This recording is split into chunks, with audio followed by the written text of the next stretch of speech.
¿Qué tal? Bienvenidas y bienvenidos a la presentación del nuevo libro de Isabel Allende, Mujeres del alma mía, un libro que me ha apasionado, la verdad, en el que he viajado por un montón de escenarios y es la primera presentación global que se hace de una obra de Isabel Allende. Quiero saludar también a toda la gente que estáis conectados desde México, Colombia, Perú, Argentina, Chile y Uruguay, y saludar a la protagonista, a Isabel Allende, que está en su casa de Los Ángeles. Isabel, ¿qué tal? Buenas tardes desde España, buenos días para ti. Hola, buenos días. En realidad no estoy en Los Ángeles, estoy cerca de San Francisco, que es mucho mejor que Los Ángeles. Isabel, decía que este es un año en el que se están haciendo muchas cosas por primera vez. Estás en tu casa, no sé desde hace cuánto tiempo, supongo que es la primera vez que has estado tanto tiempo seguido dentro de una casa, ¿no? Sí, pero fíjate que me ha rendido el tiempo, porque terminé ese libro y tengo prácticamente terminada una novela. No hay nada que hacer más que estar aquí en esta buhardilla escribiendo, así que me rinde el tiempo mucho. Isabel, estamos ya casi terminando el 2020.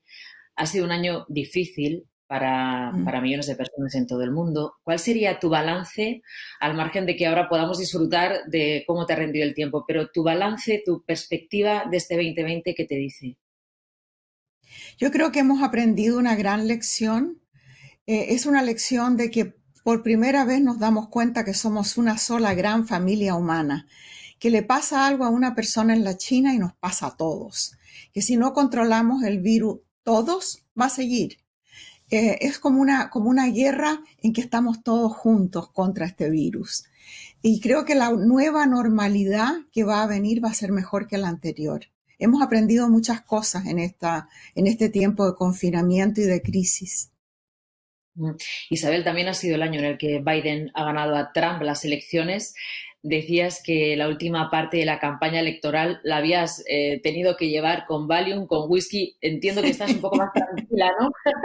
Más tranquila, estoy un poco más tranquila, sí. Pero de todas maneras, la situación política en este país es pésima, porque el país está polarizado, dividido, hay mucho odio, mucha desinformación, mucha mentira flotando en el aire. Ujú. ¿Pero tienes esperanzas para la época Sí, venidera? Mm. sí, por supuesto que tengo esperanza. Creo que podemos mejorar muchas cosas y que va a ser un tiempo mucho más apacible. Hemos pasado 4 años de melodrama constante y por fin creo que vamos a poder respirar un poco de paz.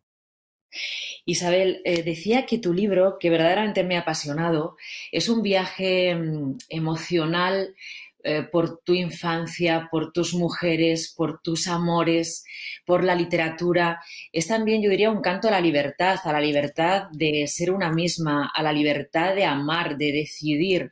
No sé qué te ha llevado a escribir un libro tan personal. La verdad, no fue idea mía. Hace un tiempo atrás hice una conferencia en la Ciudad de México, en una conferencia de mujeres, y parece que lo que dije fue viral. Y entonces los editores en España me dijeron, ¿por qué no lo hacemos un librito con esto? Y lo leí y estaba todo tan añejo porque en cosa de meses habían sucedido tantas cosas. Habían sucedido las protestas callejeras, el Me Too, las tesis en Chile. Había toda una nueva ola de mujeres jóvenes activas en las calles. Y dije, no, esto hay que hacerlo todo de nuevo. Y me puse a reflexionar sobre lo que ha sido mi trayectoria y la trayectoria de otras mujeres de mi generación y la trayectoria de mis nietas hoy día. Y, Ujú. y fue, como dices tú, un viaje a la memoria, al activismo y a la libertad, porque mira, mi mamá decía que yo iba a recibir mucha agresión por el feminismo, que iba a pagar un precio muy alto. Y siempre le dije a mamá, el precio es una ganga, es lo más barato que hay. Imagínate todo lo que he obtenido gracias a esto, baratísimo. Y así siento que la libertad, la independencia, la seguridad, la conexión con otras mujeres, todo ese activismo ha sido muy bueno para mí. Isabel, hay algo que me ha gustado mucho leer y es que hablas del feminismo como una postura filosófica. no como nada que tenga que ver con los genitales, ¿no? Y hay una parte en la que dices, la discriminación más dura igual es la pobreza, pero por encima de la pobreza está el ser mujer, porque uno puede salir de la circunstancia de ser pobre, pero no podemos salir de la circunstancia de ser mujer. Hay una guerra no declarada contra la mujer. Vivimos en un patriarcado por miles y miles de años. ¿Qué es lo que es el patriarcado? Es un sistema de opresión cultural, religiosa, económica, política, es en todos los sentidos, que oprime primero a la mujer, pero también oprime a muchos que son del género masculino, pero que están en posición de desventaja. Los pobres, los abandonados, los derrotados, la gente de otras etnias, los refugiados, en fin, la lista es muy larga. ¿Y qué es lo que es el feminismo? Es una sublevación contra la autoridad masculina. ¿Y cuál es el objetivo final? Muy ambicioso, derrocar al patriarcado. En eso estamos. Y para eso falta, pero no falta tanto como faltaba antes. Cada generación, esto es una carrera de relevo, cada generación aporta, avanza. Y esta es una revolución que yo creo que es irreversible. A veces parece que todo desaparece, que los derechos de la mujer desaparecen en un minuto. Por ejemplo, digamos lo que pasó en Afganistán con el Talibán, que en 24 horas mujeres profesionales tuvieron que irse a su casa encerradas sin poder salir, porque las mataban afuera. Mira, cualquier desgracia, cualquier conflicto, la guerra, las situaciones económicas, cualquier crisis, inmediatamente pone en peligro los derechos que las mujeres obtenemos con tanto esfuerzo. Por eso hay que estar alerta y por eso cada generación aporta. Pero vamos avanzando mucho en los años de mi vida. Mira, querida, yo tengo 78 y en mis años he visto mucho. Y te digo, puedo ser optimista respecto al futuro. Porque estamos mejor, ¿cierto? Estamos mejor. De hecho, hay algo que escribes que me parece definitivo. Cuando te preguntan, no, porque ¿qué pasaba en tu tiempo? No, no, es este tu tiempo. Tu tiempo Este es mi tiempo, claro. Claro, cuando me dicen mis nietos, mira, ¿cómo era en tu tiempo? ¿Había electricidad en tu tiempo? ¡Ja! Claro que había electricidad, pero este es mi tiempo. ¿Te parece, Isabel? Podríamos recorrer 3, 4 escenarios de tu vida y a partir de esos escenarios vamos charlando. Has citado a Panchita, a tu madre, una de las mujeres fundamentales en tu vida. Si nos fuéramos a una habitación en la casa de tus abuelos, donde está Isabel de niña escribiendo una carta a su madre, a Panchita, ¿qué pondría en esa carta? ¿Qué ponían las primeras cartas a tu madre, Isabel? Todas las cartas de mi madre a lo largo de toda mi vida fueron contarle el día. Y en el día pasan muchas cosas, pasan los hechos del día, pero pasan los sueños, las ambiciones, las penas, las alegrías. Todas esas cosas le contaba yo a mi mamá, compartía todo eso con ella y ella conmigo. Era una correspondencia rara porque hasta que se inventó el email, el correo electrónico, había que esperar que llegara el correo. A veces demoraba semanas la carta, de manera que no era un diálogo, sino que era un eterno monólogo. Era una manera de compartir con ella conmigo y yo con ella un diario de vida. Y eso me ha hecho una falta ahora que ella ya no está conmigo. Mira, después que murió, quise seguir escribiéndole, como si estuviera. Pero no me duró mucho, porque a los pocos meses, al no tener respuesta, dejé de hacerlo. La he hecho terriblemente de menos. Hay otro escenario que me gusta mucho, que es el de la revista Paula. Tú ya estás casada con tu primer marido, tienes a tus hijos, a Paula y a Nicolás, y entonces dices, cuando yo entré en la revista Paula, todo cambió. ¿Cómo era ese ambiente, ese espíritu que había en esa revista, donde tú escribías una columna, creo que era, ¿no? Civilice a su troglodita. ¿Cómo era? Mira, tenía Tenía 2 columnas de humor, pero además hacía mucho reportaje, entrevistas. Éramos muy pocas personas las que trabajábamos allí. 3 periodistas y yo, que yo no era periodista, pero actuaba como si lo fuera. Mala periodista, pésima. Pero en fin, ahí estaba. Y todo cambió para mí porque hasta que entré a trabajar en la revista Paula, el feminismo no tenía cauce.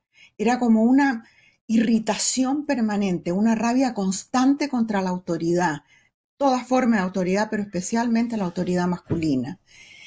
Y yo ya había leído algunas feministas americanas y europeas, pero como que no lograba canalizar todo esto. La revista me dio esa oportunidad, nos dio a todas.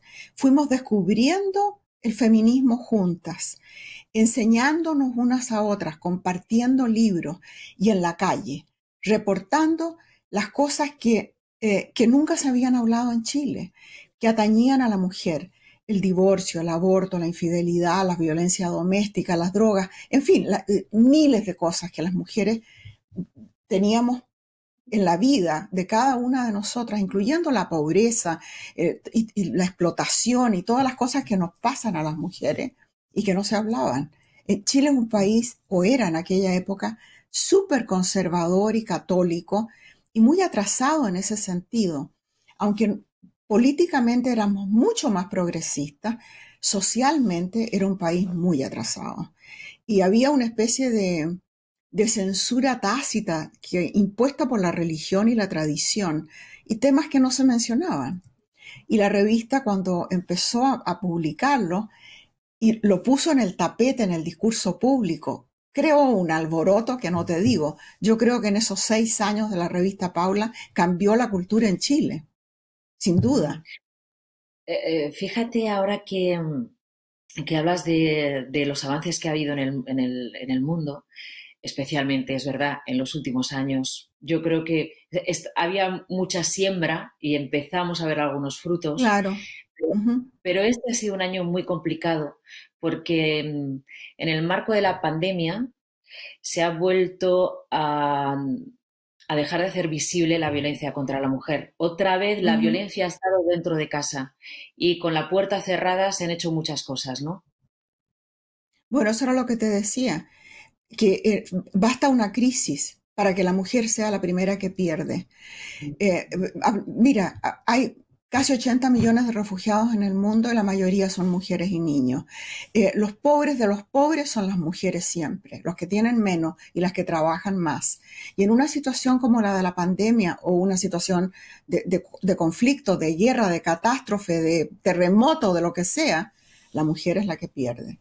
Y en esto ha sido de la violencia dentro del hogar, ha sido en todo el mundo igual. Yo tengo una fundación que trabaja con mujeres. Nuestra misión es invertir en el poder de las mujeres y las niñas. Y tenemos, por supuesto, casas de acogida, refugios, todo eso no es nuestro. Apoyamos gente que lo hace y vemos el horror de lo que está pasando, incluso con los niños, porque antes un niño llegaba golpeado a la escuela y la maestra lo veía y se podía hacer algo, había intervención. Ahora todo sucede a puerta cerrada. De manera que esto ha sido muy doloroso para las mujeres. Fueron las primeras en perder el empleo, serán las últimas en recuperarlo. Isabel, has citado tu fundación. Cuando conseguís empoderar a una mujer, cuando veis esa transformación, probablemente parecida a la que has descrito en la revista Paula, donde os empoderasteis y además supuso remover a la sociedad chilena. Cuando vosotros lo veis en la fundación, ¿cómo es la transformación de esa mujer? Es decir, ¿cuál es la primera pista en la que vosotros veis que esa mujer empieza a liberarse? Depende del caso, pero nosotros actuamos en 3 áreas. Primero, educación, lo cual significa darle información respecto a su situación, a sus derechos, educación a nivel básico cuando no la hay, o una manera de ganarse la vida, de darle un oficio. Protección. Una mujer no puede vivir con miedo, porque si vives con miedo estás totalmente limitado. Entonces, protección contra la explotación, contra la violencia, contra el abuso, contra tantas formas de violencia que sufren las mujeres. Y luego, control sobre su salud, sobre su fertilidad. Si no controla su cuerpo y su fertilidad, tampoco existe feminismo en ese caso. Entonces depende de dónde estamos trabajando. Digamos, en el caso de los refugiados que hay en la frontera entre México y los Estados Unidos, que son verdaderos campos de refugiados, gente que está ahí esperando para pedir asilo en los Estados Unidos. Ahí las mujeres son las primeras víctimas, no tienen ninguna protección, no tienen seguridad, no tienen información. Las letrinas quedan lejos y no van al baño para no tener que caminar ese pedazo solas. Tienen que hacerlo en compañía. O sea, ya la violencia tácita que está ahí las hace vivir permanentemente con miedo. Entonces, hay mucho que hacer en ese sentido. ¿Y cómo vemos nosotros los resultados? Te voy a dar un ejemplo que a mí me encanta. Uno de los resultados es una cocina. Resulta que muchas mujeres que llegan a los Estados Unidos como inmigrantes indocumentadas tienen que ganarse la vida. Casi todas terminan limpiando casas, cuidando niños, cuidando viejos o en la agricultura. Pero hay muchas de ellas que son excelentes cocineras en su tierra. Y entonces se trata de alquilar una cocina industrial con estaciones donde cada mujer tiene varias horas a la semana para hacer lo que sabe hacer. Digamos, alfajores, empanadas, hallacas, lo que sepa hacer de su país. Y luego los vende, primero por aquí, por allá, después en cafeterías, después tal vez en restaurantes. Bueno, en un plazo de 2 años o menos, esas mujeres son independientes. Tienen un negocio propio, pueden mantener a su familia, pueden salir adelante y sacan la voz para pedir sus derechos y exigir. Claro, exigir que el Estado, haga algo por ellas. Que esa voz antes no la tenían, antes no podían ganarse la vida. Entonces ahí se combina todo. Se combina el darles información, el darles elementos de trabajo, en hacerlas sentirse protegidas y seguras. Isabel, vamos a otro escenario de tu vida, a otra mujer de tu vida. Estaba pensando cuando preparaba la presentación que probablemente muchas mujeres, leímos a una autora por primera vez con los libros de Isabel Allende, porque, por ejemplo, yo había leído a Enid Blyton de niña, había leído a Ana María Matute con libros infantiles, Paulina, pero el primer libro que leí de una autora en mi vida fue La Casa de los Espíritus de Isabel Allende. Y es fundamental Carmen Balcells, a quien también haces un homenaje en Mujeres del Alma Mía. Sí. Entonces, ¿qué supuso Carmen para ti? Y esa conversación, bueno, cuéntanos tu primer encuentro, lo describes muy bonito en el libro, pero querría que lo contaras a toda la gente que nos está viendo. ¿Cómo es ese encuentro con Carmen Balcells y por qué se convierte en una mujer tan fundamental en tu vida? Mira, Carmen era un ser enorme de personalidad, de bondad, de corazón, de visión comercial. Era una catalana feroz. Y cuando a ella le cayó encima de su mesa el manuscrito de La Casa de los Espíritus, lo leyó y me llamó a Caracas. Y me dijo, mira, me dijo, no has escrito un mal libro, pero cualquiera puede escribir un primer buen libro porque pone allí todo lo que sabe. El escritor se prueba en el segundo libro y los que vienen. Yo te voy a publicar este libro, pero no dejes tu trabajo de día, porque yo no te garantizo que seas escritora. Bueno, inmediatamente me puse a escribir el segundo libro, te puedes imaginar, ¿no? Y el éxito de La Casa de los Espíritus que ella consiguió en Europa, porque hizo traducir el libro a todos los idiomas europeos en cosa de un mes. Ella me empujó y siempre me apoyó en todo sentido, en lo personal y en lo profesional. Y decía, yo no soy tu amiga, yo soy tu agente y tú eres mi cliente. Pero entre tanto me compraba todas las maletas de Louis Vuitton y me mandaba 6 kilos de chocolate relleno con naranjas y fue a todos los divorcios, los matrimonios, los cumpleaños de mis hijos, siempre estuvo ahí. La primera persona que estuvo conmigo en el hospital de Madrid cuando Paula enfermó era Carmen. que se vino volada desde Barcelona y estuvo a mi lado. Esa misma noche estaba conmigo. Era una mujer extraordinaria y tenía algunos dichos deliciosos. Decía, por ejemplo, mira, vas a tener que hacer el doble o el triple de esfuerzo para tener la mitad de reconocimiento y respeto que cualquier hombre. A una mujer no se le perdona el éxito. Con un cuchillo entre los dientes lo tienes que conseguir. Después me decía, a tus hijos, trátalos como príncipes, que lo merecen, y cásate, porque un marido, por tonto que sea, viste. Eso eran los dichos de Carmen. Isabel, y has seguido su palabra, porque no has parado Me he de casado enamorar varias y de veces. casarte. Sí. Vamos a hablar Oye, indudablemente. mira, Mara, la verdad es que no hay para qué casarse cada vez, oye. Puedes enamorarte, puedes tener amantes, ¿para qué te vas a casar? Eso es lo que digo yo. Yo no sé por qué me he casado 3 veces. Y esta puede que no sea la última, te digo. Porque si vivo tan largo como mi mamá, tal vez tenga un cuarto matrimonio. Hombre, vamos a ver, yo es que diría que casarse es el paso al fin de la pasión. Y si tú tienes un truco, cuéntanoslo. Cuéntanos cómo se puede mantener la pasión con la misma persona, en realidad. Porque con personas No, mira, yo distintas, creo que no se, la yo pasión, creo que ¿cómo se no se, mantiene? yo creo que no se puede mantener más de unos 20 años. Ese es el promedio que me ha durado a mí la pasión por los diferentes maridos. Como el primero estuve casada 29 años, 9 años de más. El segundo 28 años, por lo menos 8 años de más.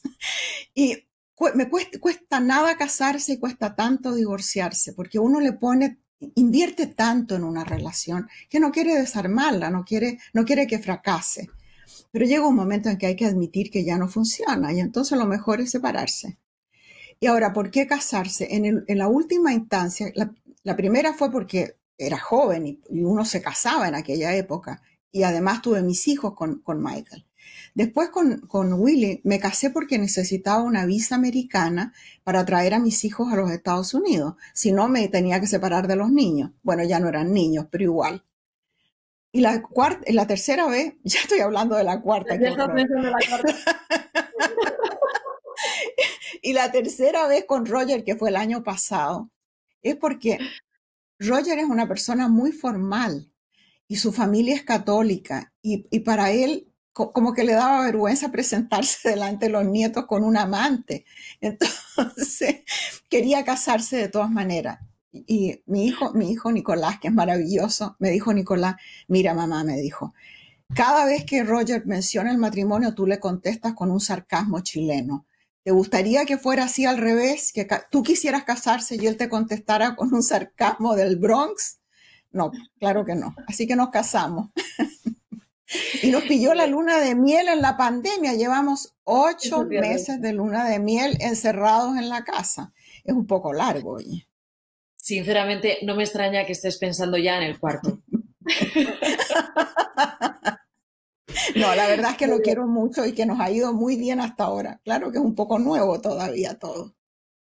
Y creo que la forma de conoceros también fue una forma muy de este tiempo. No sé si empezasteis a cartearos, ¿cómo fue el contacto con Roger?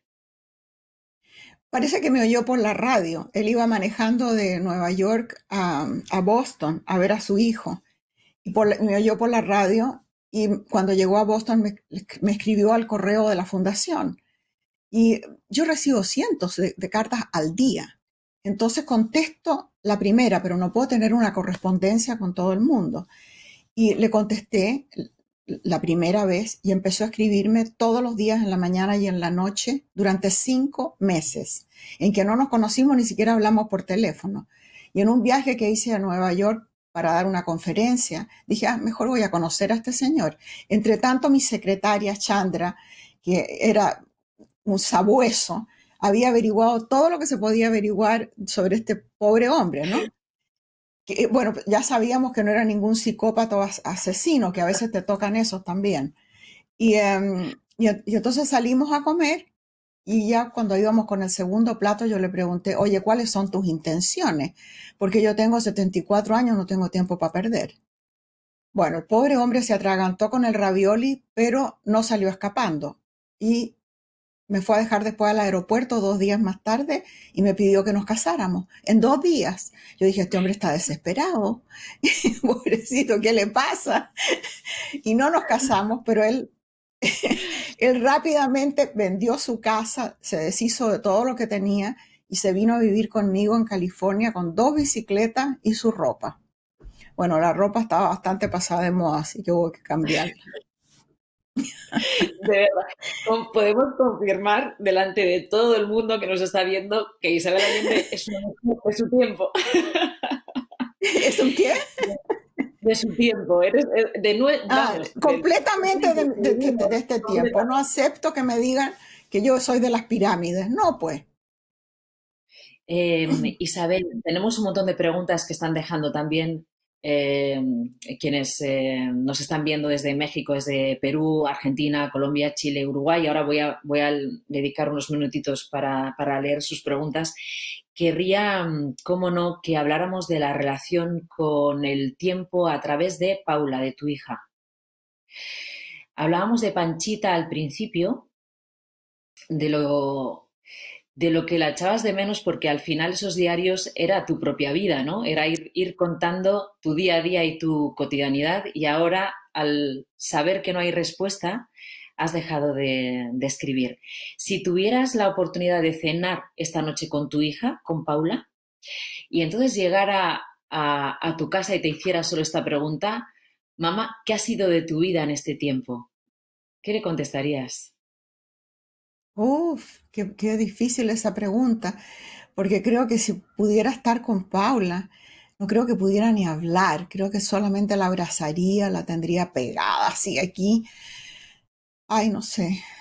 Lo mismo mi mamá, ¿sabes? Que los hechos no importan tanto, lo que pasa no importa tanto, lo que importa es el afecto, el cariño, la complicidad que uno tiene con la hija, con la madre, que es una complicidad femenina muy especial, que yo creo que uno no la tiene con nadie, más que con su madre y con su hija tal vez. Mm. ¿Tú crees que hay vida más allá de la muerte? ¿Tienes la sensación, habiendo escrito tanto sobre la gente que forma parte de nuestra vida y de nuestra, de los espíritus que forman parte, que están en nuestra casa y en nuestra vida, pero tú crees que hay vida después de la muerte y que tendrás oportunidad de encontrarte con tu madre y con tu hija? No sé, porque yo creo que después de la muerte no hay personas, no hay personalidad y no hay memoria, sino la esencia de la vida que no perece. Cuando hablo de los espíritus y le pongo el cuerpo de Paula o la cara de Paula, es mi memoria y es un ejercicio en el amor que le tengo que me hace verla de esa manera. Pero yo siento su presencia que no tiene forma. La siento constantemente en mi vida, como siento a mi madre también y a otras personas, como siento el palpitar de la vida siempre alrededor mío. Y esa vida no es solo lo material, no es lo que yo veo y lo que experimento todos los días, sino que hay una cosa que trasciende y que no tiene que ver con eso, con lo material. De manera que si tú me preguntas si creo en otra vida, sí, pero no en la vida que nos cuentan. No creo en un cielo con ángeles con alas, no creo en nada que la religión nos dice, sino en esa otra esencia del ser humano que tenemos todos adentro. Mira, cuando murió Paula, Paula llevaba un año en coma, en que no había absolutamente ninguna respuesta de ninguna clase. Paula no veía, no oía, no podía moverse, nada. Sin embargo, cuando murió, algo pasó, algo se desprendió de ella y ese cuerpo que parecía inerte, seguía inerte, pero ya sin vida. Y la vida de Paula, el alma de Paula, para, para mí entender, se fue a otra parte, pero existe esa esencia de ella que no tiene nada que ver con el cuerpo. Es como si se quedara para siempre contigo. Eso, como decía antes, es un ejercicio de amor y nostalgia y recuerdos, memoria, pero también es esa certeza de que venimos de alguna parte y vamos a alguna parte. Mira, recuerdo cuando nació Nicole, mi nieta, nació en la misma pieza donde murió Paula. Y el nacimiento, el recibirla, porque yo le corté el cordón umbilical, fue ese momento de silencio, de esfuerzo mágico en que aparece en la vida el niño, fue como cuando Paula se fue. Esa misma sensación de que algo sagrado estaba ocurriendo allí, algo trascendente, inexplicable. Isabel, vamos a leer algunas preguntas que dejan tus lectoras y tus lectores. Lo tengo que hacer por WhatsApp, que es por donde me las están pasando, ¿vale?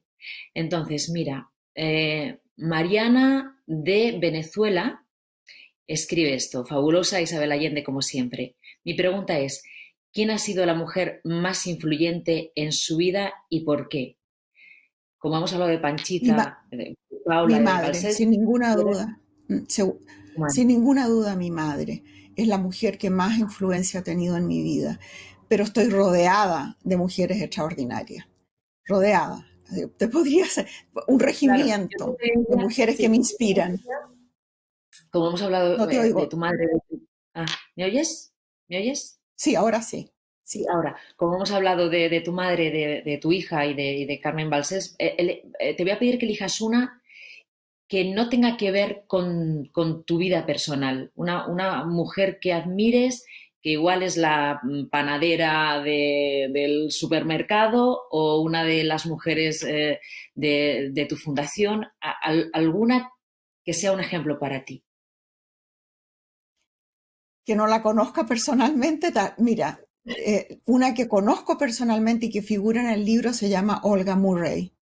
Y ella es una viejita joven de 95 años con zapatillas de tenis, deliciosa, que ha salvado a más de 15.000 niñas de servidumbre doméstica en Nepal. Ha formado casas de acogida y orfelinatos para niños abandonados o huérfanos.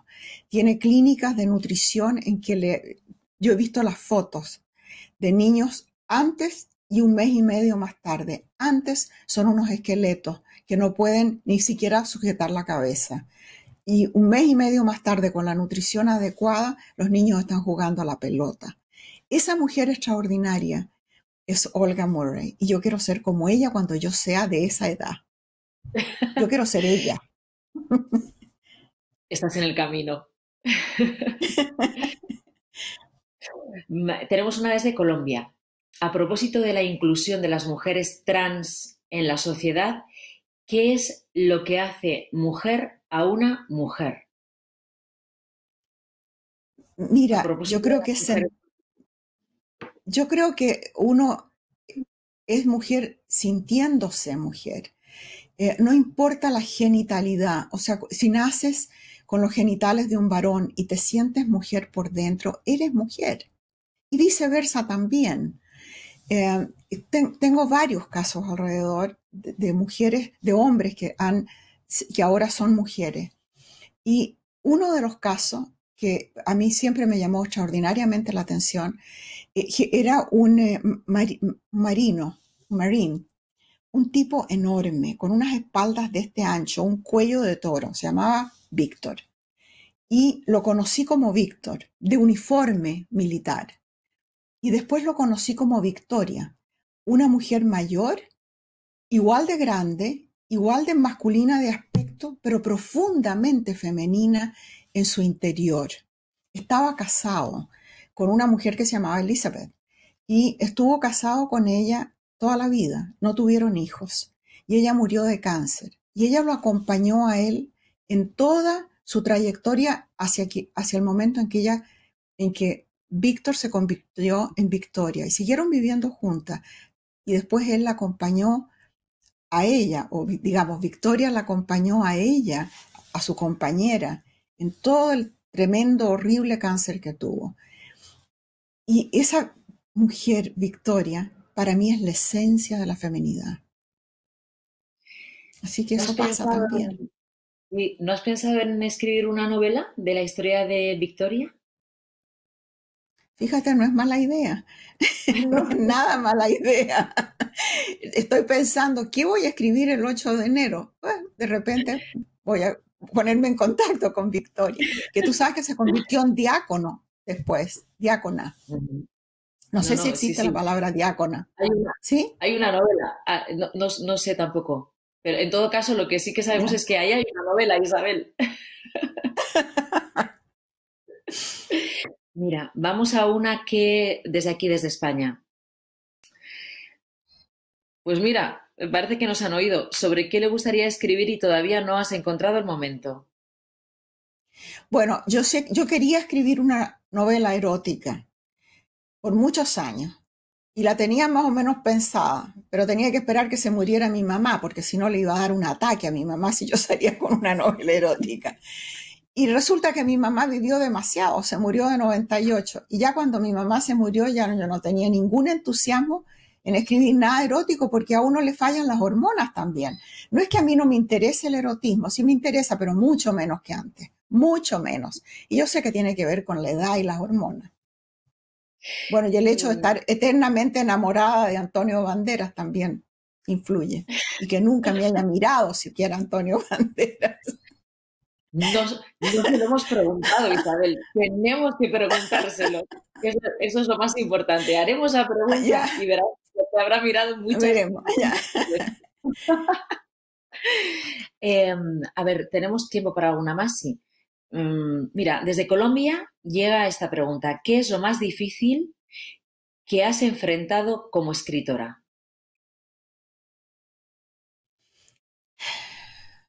Yo creo que fue escribir Paula. Eh, Carmen decía que lo que más me iba a costar era obtener respeto y reconocimiento. Y es cierto que me ha costado más que a otros por el hecho de ser mujer y por el hecho de haber tenido éxito, pero he contado con la lealtad incondicional de mis lectoras primero y después algunos lectores. Y eso ha compensado todo, pero lo que más me costó escribir fue Paula, porque es un libro escrito con lágrimas y con mucho dolor, pero me ayudó porque en ese largo año de la enfermedad de Paula y la muerte, se me juntaban los días. Mi mamá me acompañó en Madrid por 100 días y en esos 100 días no le escribía a mi mamá porque la tenía al lado. Y escribía, anotaba en una libreta las cosas que le iba a contar a Paula cuando despertara, que después me sirvieron para escribir el libro. Después mi mamá se desmayó en el hospital y la tuve que mandar de vuelta a Chile porque no me podía ocupar de ella y ocuparme de Paula. Y ahí empecé a escribirle, le escribí 180 cartas a mi madre. Pero para mí cuando Paula murió, ese año fue una larga noche en que no había diferencia entre un día y otro. Lo único que me acordaba era de haber traído a Paula desde Madrid hasta California en un vuelo comercial de United. Era lo único que me acordaba. Lo demás era puro dolor y puro hospital y pura enfermedad. Y al escribir el libro, recuperé las cartas de mi madre, las leí, recuperé mi propio diario que lo tenía abandonado por ahí y fui armando el libro con eso. Y fue un ejercicio doloroso, pero me ayudó a diferenciar los días, a comprender lo que había sucedido y aceptar que la única salida de Paula era la muerte. Y fue después de escribir ese libro que me pegó el duelo brutal, pero pasé ese primer año de la muerte, después de la muerte de Paula, sostenida por la escritura. Y eso lo agradezco tanto de haber tenido esa oportunidad. Me llegan cartas todo el tiempo de gente que ha perdido un hijo y me dice, ¿qué puedo hacer? Estoy desesperada o desesperado porque a veces es el padre.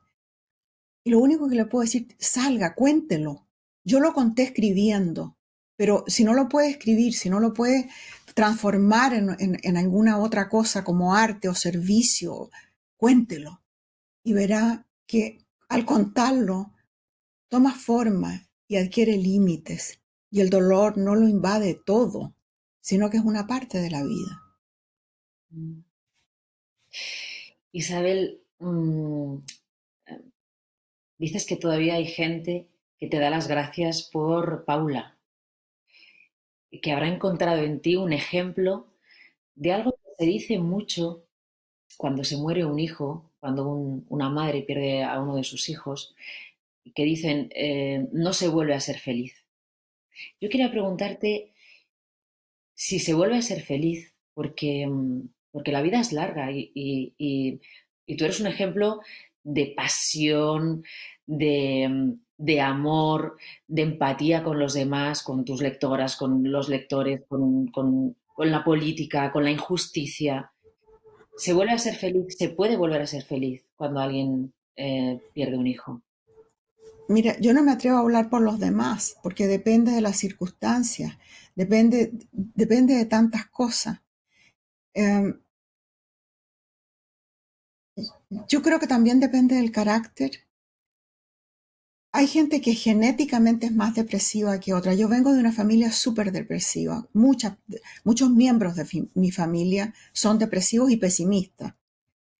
Y yo, por una casualidad, no tengo ese gen. Entonces, he tenido la suerte de poder ponerme de pie cada vez que estoy de rodillas. Y he estado muchas veces de rodillas. Pero también, a través de la fundación, he conocido mujeres que han pasado por traumas inimaginables, que han sido violadas, golpeadas, mutiladas, que le han quitado todo, hasta los hijos, y se vuelven a poner de pie.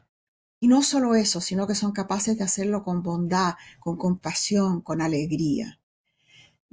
Yo diría que las mujeres solas somos muy vulnerables, muy frágiles, pero cuando estamos en compañía somos invencibles. Esos círculos de mujeres que a uno la sostienen, que a uno la apoyan, le permiten salir adelante aún en las peores circunstancias. Por eso cuando me dicen, cuando me escriben esas cartas para contarme lo mal que están, lo deprimida que están, les digo, salgan, únanse con otra gente, cuenten lo que le pasan, extiendan la mano. Las mujeres somos gregarias, nos hemos juntado por siglos en torno al pozo, la cocina, la mesa de costura, la cuna. Estamos acostumbradas a estar con otras. No se aíslen, eso les diría. Conéctense, porque juntas vamos a vencer al patriarcado. Ya creo que deberíamos ir terminando. Tengo alguna pregunta para despedirnos, pero casi, es que fíjate, has hablado, ¿cuántos nietos tienes, Isabel? ¿Cuántos qué? Nietos ¿Qué o me pregunto? nietas. Nietos tengo 3 y otros Tres. adoptados que amo mucho. Hay una niña, 3 Nicole. biológicos. Hay dos niñas y un varón. Vale. ¿Cómo te gustaría que fuera el tiempo que les va a tocar vivir a tus nietas? ¿Cuál sería tu deseo? Deseo que no haya patriarcado, que haya sido reemplazado por un sistema de gerencia del mundo en que hombres y mujeres tengamos paridad de género, iguales números y que los valores femeninos y masculinos tengan el mismo peso en la sociedad. Que sea una época de paz y no de conflicto, una época en que no haya violencia sino empatía, en que haya cuidado por el planeta, por otras especies y que nos cuidemos unos a otros.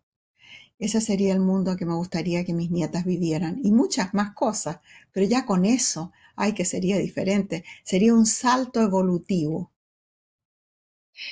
Isabel Allende, muchas gracias por haber escrito Mujeres del Alma Mía. Que vaya muy bien este tiempo de promoción que tendrás por delante, que tengas oportunidad de reunirte con tus lectoras y con tus lectores que estarán deseando verte y hablar contigo.